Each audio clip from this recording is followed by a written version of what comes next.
para el canal. Ahí, ahora sí. Buenas tardes, buenas noches, sean cordialmente bienvenidos a un nuevo programa de Espiritismo para las Américas, invitando a todos los que ven este programa, a estas sesiones, a que le den un like a los videos y también puedan compartirlo. Eso nos ayuda a llegar a mayor cantidad de personas que pueda interesarles y les pueda servir este tipo de temas, estas instrucciones, que son siempre para bien. El día de hoy vamos a continuar con el estudio, el capítulo 5, Bienaventurados los afligidos, del libro, ¿cómo se llama? El Evangelio. El Evangelio según el Espiritismo. Vamos entonces a iniciar. No sé si le parezca a Víctor empezar la lectura de esta lección. Es bueno hacer un Padre Nuestro, una oración de... ¿Hacemos primero el Padre Nuestro? ¿Sí? O hagamos una oración de conexión. Adelante, Víctor, si gustas hacer Padre Nuestro. Sí. Padre nuestro que estás en los cielos, santificado sea tu nombre. Venga a nosotros tu reino. Hágase tu voluntad, así en la tierra como en el cielo. El pan nuestro de cada día, dánosle hoy. Perdona nuestras ofensas, así como también nosotros perdonamos a los que nos ofenden. No nos dejes caer en tentación y líbranos del mal. Amén. Así sea. Amén. Pedimos a las fuerzas de la luz, a nuestros hermanos espirituales, nos auxilien, nos protejan y nos inspiren en este estudio para que sea de provecho para todos los que lo escuchen y lo vean en este plano y en el otro. Gracias. Así sea. Así sea. Comienzo acá la lectura. Sí. Gracias. Capítulo 5. Bienaventurados los afligidos. Justicia de las aflicciones. Causas actuales de las aflicciones, causas anteriores de las aflicciones, olvido del pasado, motivos de resignación, el suicidio y la locura. Instrucciones de los espíritus, sufrir bien y sufrir mal. El mal y el remedio, la felicidad no es de este mundo, pérdida de las personas amadas, muertes prematuras, si fuera un hombre de bien habría muerto, los tormentos voluntarios, la verdadera desgracia, la melancolía, pruebas voluntarias, el verdadero cilicio. ¿Debe ponerse término a las pruebas del prójimo? ¿Será lícito abreviar la vida de un enfermo que sufre sin esperanza de curarse? Sacrificio de la propia vida, provecho de los padecimientos para el prójimo. Estos son los temas que se van a ver en este capítulo. Y comienzo con la cita del Evangelio. Bienaventurados los que lloran, porque ellos serán consolados. Bienaventurados los que tienen hambre y sed de justicia, porque ellos serán saciados.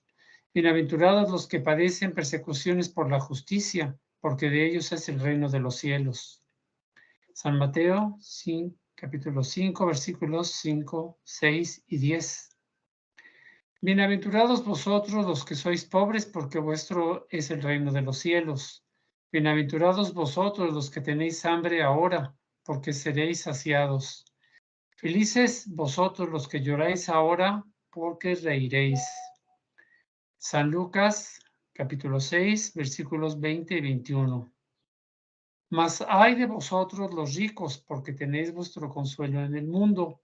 Ay de vosotros los que estáis saciados, porque tendréis hambre. Ay de vosotros los que reís ahora, porque gemiréis y lloraréis.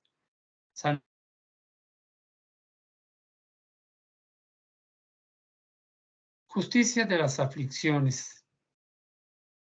Las compensaciones que Jesús promete a los afligidos de la tierra solo pueden tener lugar en la vida futura. Sin la certeza del porvenir, esas máximas serían absurdas, más aún serían un engaño. Incluso con esa certeza, difícilmente comprendemos la utilidad de sufrir para ser felices. Se dice que así sucede para conseguir más mérito, pero en ese caso nos preguntamos, ¿por qué algunos sufren más que otros? ¿Por qué algunos nacen en la miseria y otros en la opulencia, sin que hayan hecho nada que justifique esa situación? ¿Por qué a algunos nada les sale bien mientras que a otros todo parece sonreírles? Sin embargo, Lo que se comprende menos aún es ver los bienes y los males tan desigualmente distribuidos entre el vicio y la virtud, así como ver que los hombres virtuosos sufren al lado de los malos que prosperan. La fe en el porvenir puede consolar y aportar paciencia, pero no explica esas anomalías que en apariencia desmienten la justicia de Dios. No obstante, siempre que se admita la existencia de Dios, no es posible concebirlo sin la infinitud de las perfecciones. Dios debe ser todo poder, todo justicia, todo bondad, pues sin eso no sería Dios. Ahora bien, si Dios es soberanamente bueno y justo, no puede obrar por capricho ni con parcialidad. Las vicisitudes de la vida tienen, pues, una causa, y puesto que Dios es justo, esa causa debe ser justa. Esto es lo que todos debemos asimilar correctamente. Dios orientó a los hombres hacia el descubrimiento de esa causa mediante las enseñanzas de Jesús, y en la actualidad, al juzgar que se hallan suficientemente maduros para comprenderla, la revela a los espíritus. ¿Va a haber comentarios ahorita? ¿Roxana? Sí, yo creo que esa parte es algo interesante porque la gente no entiende mucho cuando Jesús, al principio del sermón de la montaña o del monte, eh, empieza con las bienaventuranzas y dice, bienaventurados los afligidos. Entonces, cuando se habla aquí un poquito, lo que dice que en realidad Jesús está hablando de la vida futura, ¿no? Futura, porque eso tú estás sufriendo y de estar, que sea eso bien visto a los ojos de Dios, o tú realmente, como dice, ¿no? Bienaventurados los que lloran porque ellos serán consolados, ¿no? Los que tienen hambre y sed de justicia porque serán saciados. O sea, uno no logra realmente entender lo que está diciendo si no piensa en una vida futura, ¿no? O sea, de tener un poco de perseverancia, de tener paciencia, que sea, de mirar la situación con otros ojos, ¿no? Y de alguna forma eh, tener toda la confianza a Dios, ¿no? Que todo Sí, pasa de la forma que tiene que ser. O sea, a veces nosotros no vemos, es como mirar uno estar en el alto de una montaña y mirar lo que está pasando abajo. Pero cuando uno está abajo, en el valle, uno no logra tener esa amplitud de lo que va a pasar. Entonces, muchas veces hay una aflicción, pasa algo, pero en realidad Dios te está dando un libramiento. Uno no sabe lo que claro, y eso se comprende, digamos, de manera plena con el concepto de las vidas sucesivas, porque, como bien dice ahí el texto, ¿verdad? No se entenderían las anomalías entre las virtudes y los vicios que se presentan en la humanidad y las desigualdades en cuanto a la riqueza, la pobreza, la salud, la enfermedad. Todo esto tiene una explicación en el contexto de las vidas sucesivas. Entonces, esa es justamente la revelación del espiritismo, como yo así lo entiendo, y creo que todos los que estudiamos el espiritismo también, de que no, solamente así se explica esas diferencias. sí, sobre todo, claro, porque ¿cómo que uno va a concebir un Dios que es justo, amoroso, que pueda de repente nacer una criatura en un lugar que no tienen que comer o en un lugar horrible que no tiene ningún tipo de oportunidad? O sea, ¿por qué unos nacen de esa forma ricos, fíjate, con todo, para desarrollarse? Otras personas nacen tampoco, que no sería un padre justo, ¿no? Sí, Sí, quizás también entender que la mayor de las veces estamos en situaciones quizás no muy agradables porque este planeta es un plano de expiación y de pruebas. Y lo cierto es de que normalmente el alma despierta cuando las situaciones no son agradables, no son cómodas. Tenemos una situación quizás de enfermedad, un problema familiar, una situación de sufrimiento. Y esto dice el maestro: bienaventurados aquellos que tienen las consecuencias de sus actos, porque ahora estamos viviendo esas consecuencias, pero si aprendemos bien, vamos a recibir el efecto de ese aprendizaje una vez hecho el cambio moral o la corrección de vida. Entonces sí es, digámoslo así, que es una esperanza bien entendida de que si hay una situación que estamos confrontando es para nuestra corrección ahora, porque el efecto va a venir después, o sea, es posterior. Entonces creo que está muy bonita y muy clara la instrucción. Gracias. Sí, bien dices, David. Continúo. Causas actuales de las aflicciones. Las vicisitudes de la vida son de dos clases, o si se prefiere, tienen dos orígenes muy diferentes que conviene distinguir. Las hay cuya causa está en la vida presente, otras la tienen fuera de esta vida. Si nos remontamos al origen de los males terrenales, se reconocerá que muchos de ellos son una consecuencia natural del carácter y de la conducta de quienes los padecen. ¿Cuántos hombres caen por su propia culpa? ¿Cuántos son víctimas de su imprevisión, de su orgullo y de su ambición? ¿Cuántos terminan en la ruina por falta de orden, de perseverancia, porque no tienen conducta o porque no supieron poner un límite a sus deseos? ¿Cuántas uniones desdichadas porque son fruto de un cálculo de intereses o de la vanidad y en las cuales el corazón no ha participado en modo alguno? ¿Cuántas disensiones y querellas funestas habrían podido evitarse con mayor moderación y menos susceptibilidad? ¿Cuántas dolencias y enfermedades son consecuencia de la intemperancia y de los excesos de toda clase? ¿Cuántos padres son infelices debido a sus hijos porque no combatieron en ellos las malas tendencias desde el principio? Por debilidad o indiferencia dejaron que se desarrollaran en ellos los gérmenes del orgullo, el egoísmo y de la torpe vanidad que vuelven insensible el corazón. Después, más tarde, cuando recogen lo que sembraron, se sorprenden y se lamentan de la falta de respeto y de la ingratitud de sus hijos. Todos aquellos cuyo corazón ha sido lastimado por las vicisitudes y los desengaños de la vida, interroguen con serenidad a su conciencia, remóntense paso a paso hasta el origen de los males que los afligen y descubrirán que la mayoría de las veces pueden afirmar: si hubiese hecho o si hubiese dejado de hacer tal cosa, no me encontraría en esta situación. ¿A quién, pues, debemos responsabilizar de todas esas aflicciones, sino a nosotros mismos? Por consiguiente, el hombre es, en un gran número de casos, el artífice de sus propios infortunios.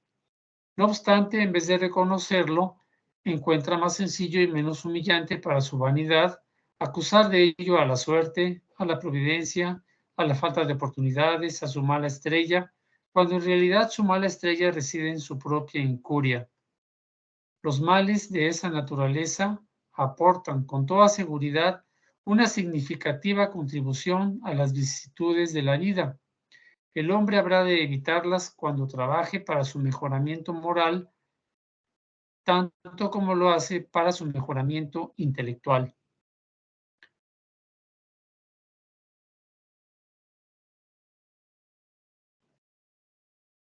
Creo que está bastante claro el texto, ¿no? Este párrafo. ¿Sí? Sí, bastante, sí. O sea, bien. actuamos mal en esa vida y en esta recibimos las consecuencias y eso se ve, pues, a diario, todos lo vemos, ¿no? Sí, Pues, quizás una observación es que una persona despierta es aquella que sabe ver en sus propios efectos o la siembra recibida de su propia, la cosecha de su propia siembra, pues los efectos de sí mismo, quizás un 80, 90 o 95% de lo que vivimos, lo que sufrimos y experimentamos es cosecha propia, y ciertamente una persona despierta sabe reconocerse a sí mismo su autoría. Sí, es verdad. ¿Sigo yo en la lectura o lees, David? Si gusta, yo leo, es el punto 5, ¿no? Sí. La ley humana contempla ciertas faltas y las penaliza. El condenado puede, pues, reconocer que sufre la consecuencia de lo que ha hecho. Con todo, la ley no abarca ni puede abarcar todas las faltas.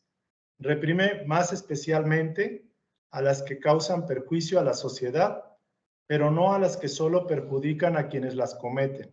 Sin embargo, Dios quiere el progreso de todas sus criaturas y por eso no deja impune ninguno de los desvíos del camino recto. No existe una sola falta, por mínima que sea, ni una sola infracción a la ley de Dios que no tenga consecuencias forzosas e inevitables, más o menos molestas. De ahí se sigue que, tanto en las cosas de menor significación como en las importantes, el hombre siempre es castigado por donde pecó. Los padecimientos que resultan de su falta constituyen para él una advertencia de que ha obrado mal. Le sirven de experiencia, le hacen sentir la diferencia entre el bien y el mal, así como la necesidad de mejorar con el fin de evitar en lo sucesivo aquello que se transformó para él en una fuente de pesares. Si no fuera así, no tendría ningún motivo para enmendarse. Confiado en la impunidad, retardaría su adelanto y, por consiguiente, su felicidad futura. Pero algunas veces la experiencia llega un poco tarde, cuando la vida ha sido desperdiciada y perturbada, cuando las fuerzas se han debilitado y el mal no tiene remedio, el hombre proclama: si al principio de la vida hubiese sabido lo que sé ahora, ¿cuántos pasos en falso habría evitado? Si tuviera que volver a empezar, me conduciría de muy distinto modo, pero ya no queda tiempo. Así como el obrero perezoso dice, perdí el día, él dice también, he perdido mi vida. No obstante, del mismo modo que para el obrero el sol sale al día siguiente y empieza una nueva jornada que le permite recuperar el tiempo perdido, también para el hombre, después de la noche de la tumba, resplandecerá el sol de una nueva vida, en la que podrá aprovechar la experiencia del pasado y las resoluciones acertadas que tomó para el porvenir. Pues sí, también esa parte está bastante clara. Hay la oportunidad, por medio de la reencarnación, de resarcir las faltas y de pues, pagar las culpas. Y en la vida terrestre, en una vida, pues cuando la justicia no puede, digamos, hacer su acción, pues es porque es algo muy personal que no abarca esa parte de, digamos, las leyes, ¿no? Pero siempre se sufren las consecuencias. Y yo creo que algo muy importante aquí es que nadie escapa a la justicia divina. No hay alguien que tenga, él es diferente, pero Dios lo va a perdonar. Como pasa muchas veces en el día a día uno de su vida, ¿no? A veces uno tiene una acción y es punido de alguna forma, y otra persona que hizo lo mismo, hasta peor, no es punida, ¿no? Entonces uno se resiente porque, bueno, hice algo tan chiquito y ya sufrí grandes consecuencias, y otra persona muchas veces, digo, por ejemplo, en el trabajo, ¿no? O sea, si tú haces alguna cosa, te punen de alguna forma, pero otra persona hace lo peor y dicen, no, está bien una vez, o otra, no importa, ¿no? Entonces, con Dios no hay eso, que sea, con Dios, en realidad, nadie escapa, todos estamos dentro de las leyes divinas. Entonces, no hay un preferido, ¿no? De Dios, ¿no? No, porque Víctor es preferido, entonces yo le voy a perdonar las cosas. No, Víctor, si comete un error, tendrá que en algún momento hacer el rescate. No necesariamente a la próxima vida, pero a veces eso es algo que necesitamos pensar también. Muchas veces Sí, claro. estamos haciendo rescate de 10 años, de 10 vidas atrás, ¿no? O sea, uno no hace rescate inmediatamente. Entonces a veces uno dice, ¿por qué uno no sabe lo que fue? Entonces a veces Sí. puede estar pasando por situaciones que, bueno, ¿qué será que pasa, no? ¿Será que fue una vida pasada? Pues fueron 10 vidas pasadas. Algo que se está logrando rescatar porque la persona que tú debes algo o que tú tienes que hacer alguna acción positiva, no lograste en 9 encarnaciones siguientes que estuvieras juntos. Pero en esta 10ª la persona viene junto y tú tienes la capacidad o Dios te da la oportunidad de que arregles algo que no hiciste bien. Yo creo que es algo importante que nadie escapa. Pero obviamente hay que recordar lo que Pedro decía en su carta, ¿no? Que el amor cubre una multitud de pecados. De pecados. Entonces creo Sí, que eso es bien importante y la ley del amor, de la caridad, es una ley divina. Entonces, si la seguimos realmente ahí, por misericordia divina, nosotros obviamente no tendremos que rescatar o espiar porque amamos mucho, ¿no? Yo creo que eso es extremadamente importante tomarlo en cuenta, ¿no? La justicia nunca falla, pero también uno no tiene que quedar, bueno, no, ojalá que la justicia llegue todo para que la persona vea y al final puede ser que nosotros estemos cometiendo errores mucho mayores que la persona que uno cree que está cometiendo. Sí, así es. Bueno, yo creo que podemos ya cerrar este estudio. Ok, súper. ¿Y continuar el 6 la próxima semana? Sí, exacto, para que no quede tan largo. Bueno. Agradeciendo mucho a todos por la audiencia también. Perdón por no poder abrir la cámara, estoy con algunos problemas de cámara. No entonces, agradeciéndole mucho realmente la audiencia, ¿no? Gracias. Yo creo que ahí puede David hacer una oración de cierre, ¿no? Sí, gracias.